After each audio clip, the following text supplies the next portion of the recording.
Break के बाद एक बार फिर से आप सभी का स्वागत है। रुक करेंगे खबरों की ओर।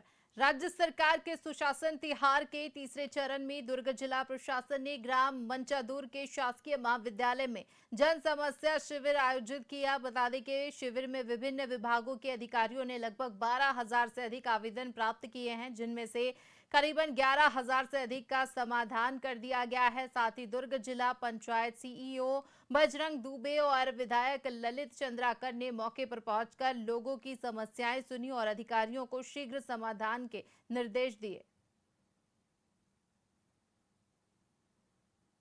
गणमान्य नागरिक उपस्थित थे, जनप्रतिनिधि और सभी विभाग के अधिकारी भी यहाँ पर उपस्थित थे और त्वरित समाधान किया गया है। लगभग 12,000 आवेदन प्राप्त हुए थे, उसमें से 11,500 निराकरित पाए गए हैं। कुछ ही आवेदन है जो अभी सुधार में गए हैं, बाकी राहत है। लोग काफी संतुष्ट हैं क्योंकि यहाँ पर सभी विभाग के अधिकारी मौजूद रहते हैं।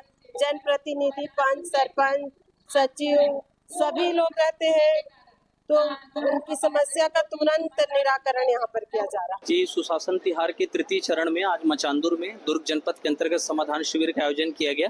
इसमें कुल जो है 12,065 मांग के और 195 शिकायत के आवेदन प्राप्त हुए और अगर उसमें निराकरण की बात करें तो 11,942 आवेदनों का निराकरण किया जा चुका है मांग में, शिकायतों में 184 और जो शेष लंबित है 122 मांग और शिकायतें जो लंबित है 11, इनका भी शीघ्र ही 15 दिवस के भीतर निराकरण कर लिया जाएगा। सर, प्रधानमंत्री आवास योजना का कितने लोगों ने आज के दिन लाभ उठाया? जी, प्रधानमंत्री आवास योजना में आज के शिविर में 14 गांवों के क्लस्टर में कुल 4,533 आवेदन हमको प्राप्त हुए थे, जिसमें से 4,521 मांग के थे नए आवास के और 12 जो है वो शिकायत के थे।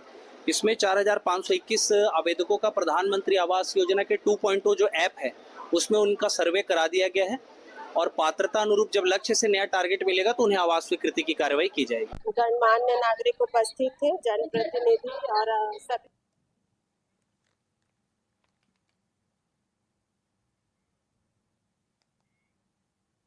राजनांदगांव रेलवे स्टेशन में केंद्र सरकार की ओर से कैशलेस लेन देन को बढ़ावा देने के लिए जागरूकता शिविर का आयोजन किया गया। बता दें कि डोंगरगढ़ से आए अधिकारियों ने यात्रियों को डिजिटल पेमेंट अपनाने की सलाह दी ताकि टिकट खरीदने में समय बच सके और सुरक्षा भी बढ़े। अधिकारियों ने बताया कि जैसे हम बाजार, सब्जी, कपड़े आदि खरीदने में डिजिटल पेमेंट का उपयोग कर रहे हैं, वैसे ही रेलवे में भी डिजिटल पेमेंट का प्रयोग बढ़ाना चाहिए।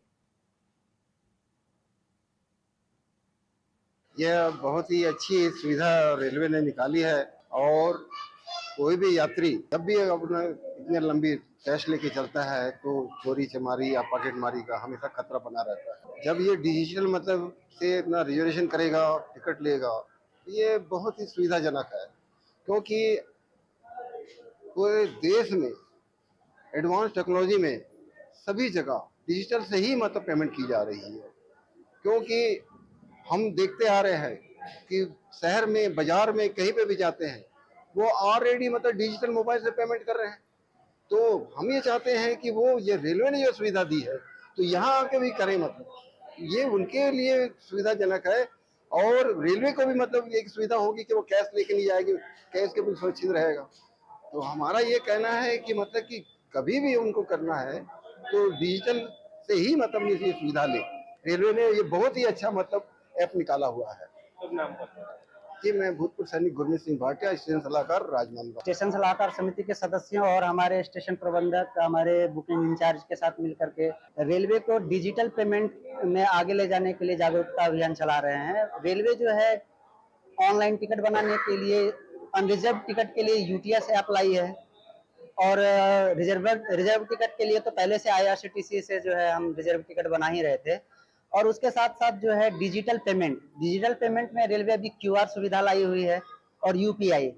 तो हम ज्यादा से ज्यादा यात्रियों से यह अनुरोध करेंगे कि वे रेलवे काउंटर पे जो है ना कैश में पेमेंट करने से बचे, क्योंकि रेलवे जब क्यूआर और यूपीआई की सुविधा दे रही है तो उनका उपयोग करने से क्या होता है कि उनको पेमेंट पैसे कैरी करने की भी ये नहीं रहेगी, जरूरत नहीं रहती है। और लेन देन में जो पैसे का कभी ये होता है कि हमारा पैसा छूट गया काउंटर पे या हमको बाबू ने कम पैसा दे दिया, इस टाइप की समस्या हम लोग को सुनने में मिलती है कि काउंटर पे गए, भीड़ था, हमने इतना रुपया दिया, हमको टिकट मिला लेकिन हमको कम पैसा मिला।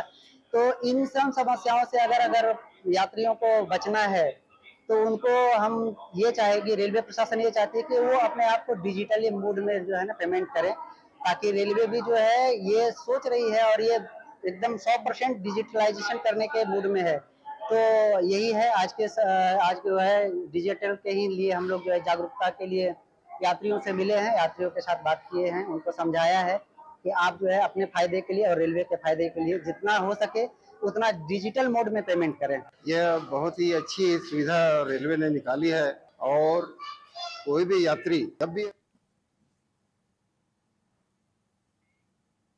महाराणा प्रताप की 489वीं जयंती पर शीतला मंदिर में भव्य शोभा यात्रा निकाली गई। बता दें कि राजपूत क्षेत्रीय महासभा युवा मंडल की ओर से आयोजित इस यात्रा में युवा, महिलाएं और बुजुर्ग बड़ी संख्या में शामिल हुए। इस दौरान महिलाएं तलवारें लेकर, युवा तिरंगा झंडे के साथ जयकारा लगाते हुए यात्रा में शामिल हुए। साथ ही शोभा यात्रा शीतला माता मंदिर में पूजा अर्चना के बाद निकाली गई और म्यूनिसिपल स्कूल गांधी सभागृह में महाप्रसाद के साथ समाप्त हुई।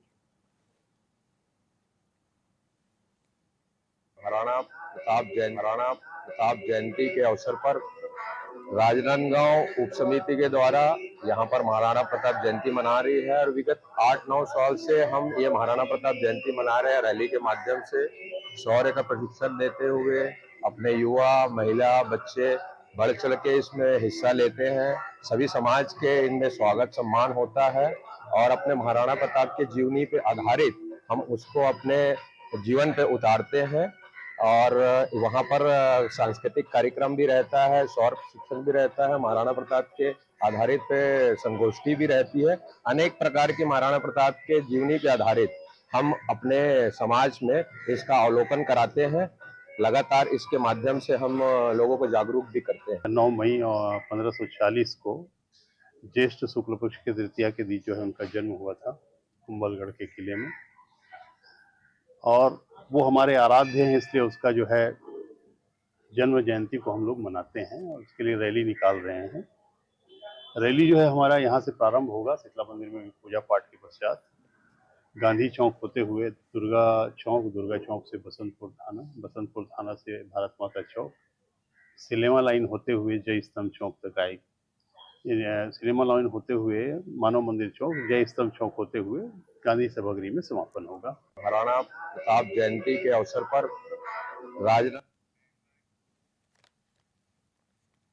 खबरों में फिलहाल इतना ही। तमाम बड़ी खबरों के लिए देखते रहिए VIP न्यूज। मुझे दीजिए इजाजत। नमस्कार।